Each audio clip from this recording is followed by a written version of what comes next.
Saya bicara untuk Bapak loh. Mau ke kemana? Kemana tadi? No. Anda dengarkan saya dulu di sini.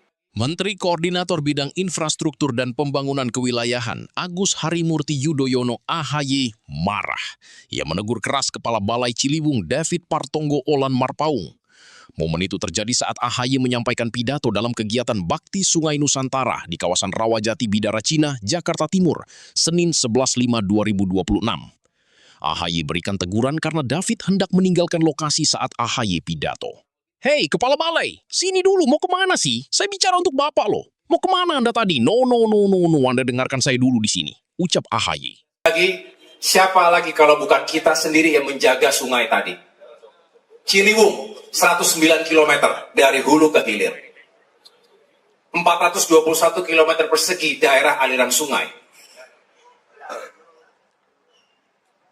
Kemudian, tadi dijelaskan bahwa saat ini sedang dilakukan pembangunan dan revitalisasi termasuk normalisasi sungai kurang lebih 33 km yang sudah dilakukan 17 km, 52%-nya, sisanya 16 km.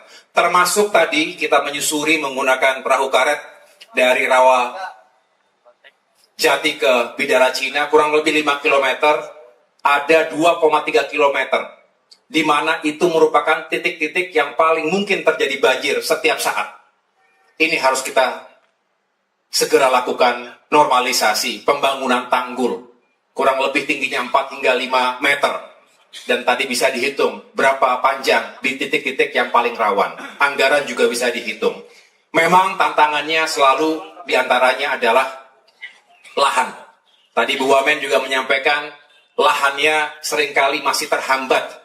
Belum clean and clear pengadaannya. Itulah mengapa kolaborasi pemerintah pusat dan Pemprov ini menjadi sangat penting.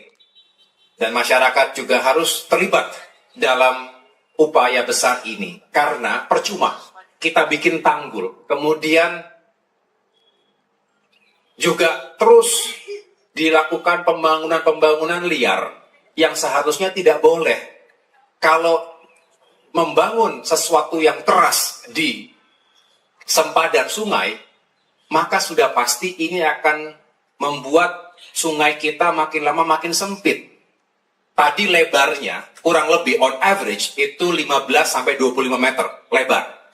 Padahal itu hanya bisa menampung kurang lebih 200 meter kubik per detik. Idealnya 35 hingga 50 meter lebarnya, sehingga bisa menampung 470 meter kubik per detik. Betul, Pak Kepala Balai? Pak Kepala Balai? Di sini dulu.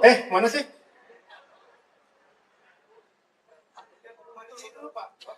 Saya bicara untuk Bapak loh.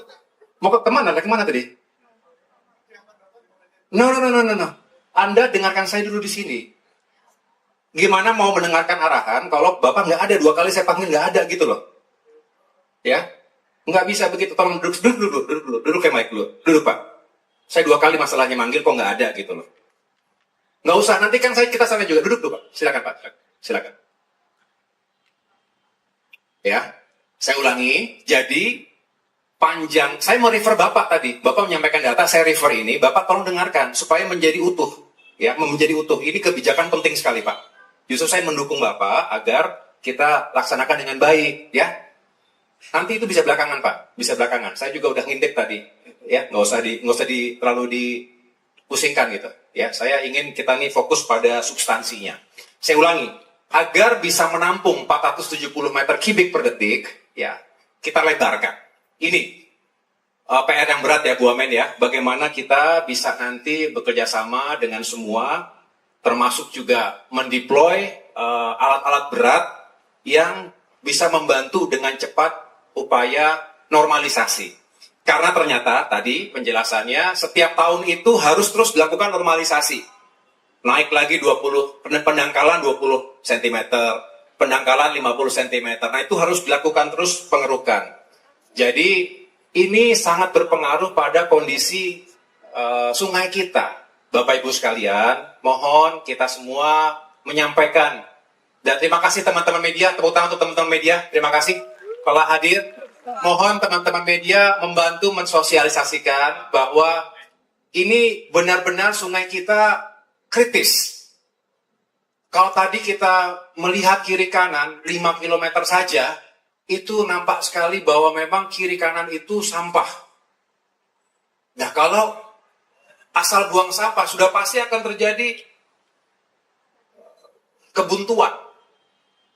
Mau dibuat sodetan-sodetan sebanyak apapun ya Bu Menteri, Wamen ya, kita sulit untuk mengalirkan air yang deras. Apalagi kalau debitnya juga tinggi. Jadi dengan demikian saya berharap kita semuanya benar-benar memahami kebutuhan dan urgensi agar tidak terjadi banjir yang meluap kapan saja, yang akhirnya seperti semua harus bersahabat dengan banjir. Padahal itu bukan pilihan yang pertama. Pilihan pertama kita adalah menghindari masyarakat dari banjir. Pertama, ada bahaya terhadap diri kita, keluarga kita. Yang kedua, pasti akan terjadi kerusakan material. Akan terjadi kerusakan properti. Tadi saya ulangi ya, 570 meter kubik per detik. Bapak Ibu yang saya banggakan, nah, saya berharap ke depan ini terus kita galakan. Tentunya kehadiran saya bukanlah yang pertama, tentu sudah banyak yang datang, tapi paling tidak dengan melihat langsung Bu Wamen, saya ingin kita lebih kolaboratif dalam memastikan regulasinya, kemudian juga tadi hubungan antara pusat dan daerahnya juga makin baik.